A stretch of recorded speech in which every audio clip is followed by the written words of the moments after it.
LSU and Texas A&M Saturday night in Death Valley. I write a piece every week for LouisianaSports.net about matchups, and oftentimes I lean towards the matchups that I feel favor one team significantly. Like in this case, like yesterday, I talked about LSU's offensive tackles against the really good rush-ins of Texas A&M, and I feel like that's one where you know who's got the advantage. It's a matter of how big is that advantage and how much can the team who's disadvantaged hold their own. And I think that's a big part of the game, and that's what I tend to lean to with these matchups. This matchup I'm about to lead off with today, I don't see a big advantage. I just see pros, I just see studs, and I just see an NFL draft scout's eyes locked on it. And I think it's going to be a really enjoyable portion of the game. And yes, I think the winner, whoever asserts himself in that spot, is going to be impactful in the game. But I expect it to be back and forth all night for 4 quarters on Saturday. That spot is LSU at corner and Texas A&M at wide receiver. Y'all know in this LSU market how well Mansoor Delane has played. The consensus right now, there's a long way to go, it's October, but the consensus right now that I've seen from scouts on Twitter is that Mansoor Delane is a first-round pick and may well be the top cornerback in college football this year. He hasn't been tested in about a month. He was tested a lot early. It did not go well for opponents. Ole Miss kind of said, we're not going to go that way, and you've seen teams follow suit. He's awesome. And then you look across from him, and you're seeing 2 guys really developing from the time they were high school players. P.J. Woodland got to LSU at 150 pounds, and he is now a year and a half into the program. He's still a little bit undersized, but he's tough. He's making plays on the ball. He made a play for an interception against Ole Miss. He's not afraid to get in there and tackle. He's played very, very well. And DJ Pickett is getting his sea legs as well. He's 6'5". He's a different body type than PJ Woodland, and those guys have gotten a lot of targets. We detailed that last week. They have gotten the overwhelming majority of the targets, and they have played very well. LSU, from a defensive back perspective, from a pass defense perspective, has been very good.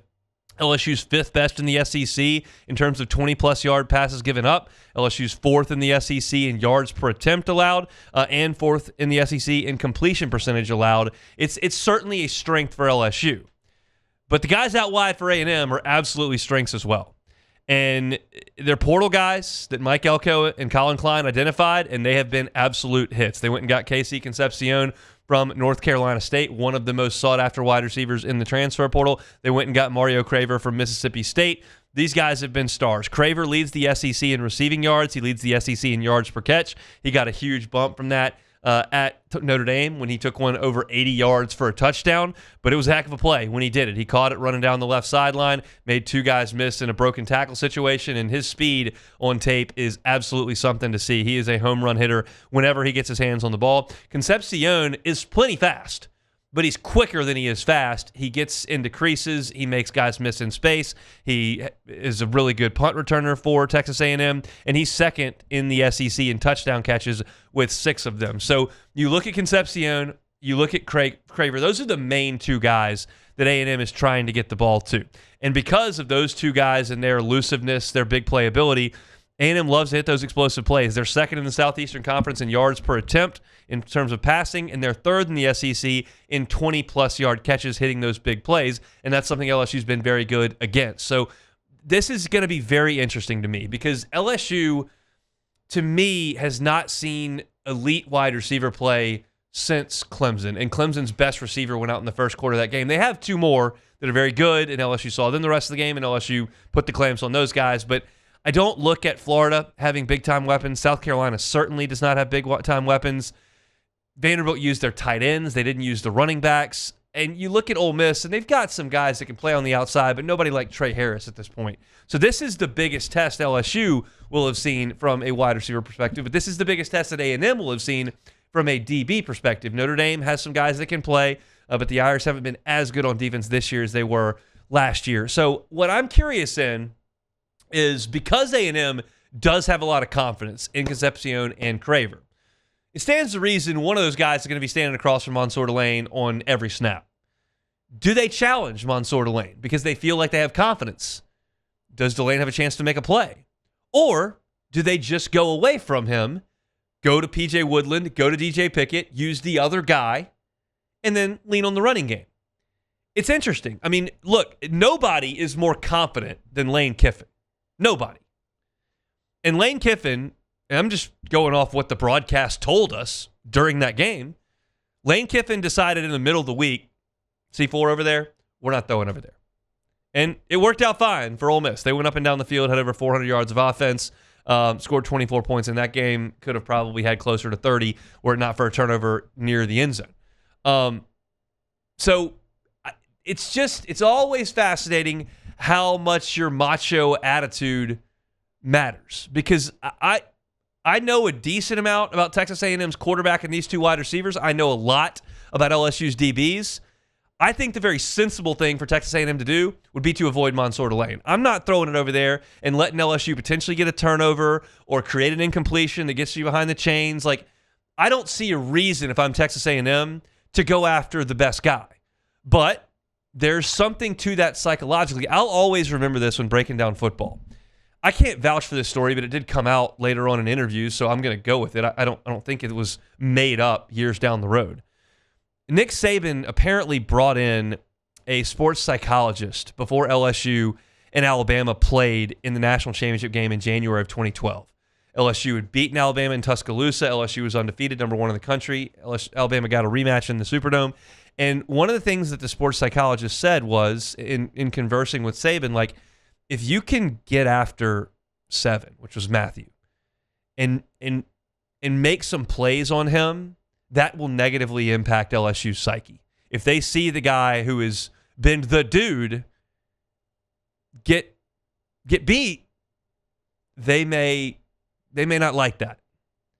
And A.J. McCarron did throw at Tyrann Mathieu a lot early in that game. They put that game in A.J. McCarron's hands. They felt like, even though Trent Richardson was a star, running into Michael Brockers and Benny Logan and Sam Montgomery and Kevin Minner and Kiki Mingo and Lamine Barrow and that whole crew, running into that box was probably not wise.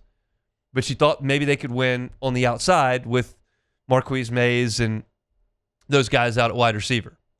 And they did. They threw it at Matthew a little bit. And so maybe there's something to the fact that if they can find some plays on Delane, you maybe bite off the head of the snake a little bit in that secondary. That's one way to think of it. I wouldn't think of it that way. I would throw at Woodland. I would throw at the freshman Pickett. But it's fascinating because those two guys are capable. But Delane is very capable. And so this is the biggest challenge for LSU's DBs thus far, biggest challenge for A&M's wide receivers thus far, and I think that makes it as fascinating a matchup as any on the field. Yesterday, I talked about A&M's rush-ins against LSU's tackles. I do think that there's an aspect of this that's really impactful with the crowd. The quarterbacks are going to have to play very well. Garrett Nussmeier specifically is going to have to be excellent for LSU in this game. Marcel Reed was great for Texas A&M in this game. A&M's going to lead on the running game.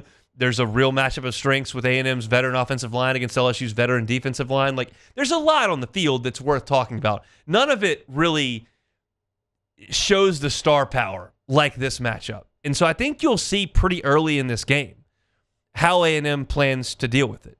If they can rotate the two receivers where they are, where Delane is, and determine where they want to go from that.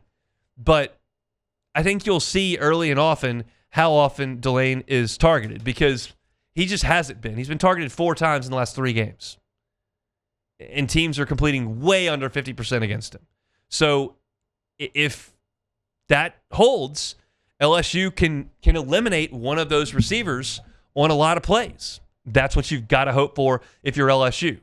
For LSU to win this game, their best players are going to have to play really good. That's Delane. That's Nussmeier. That's some of those guys on the defensive front. That's Aaron Anderson.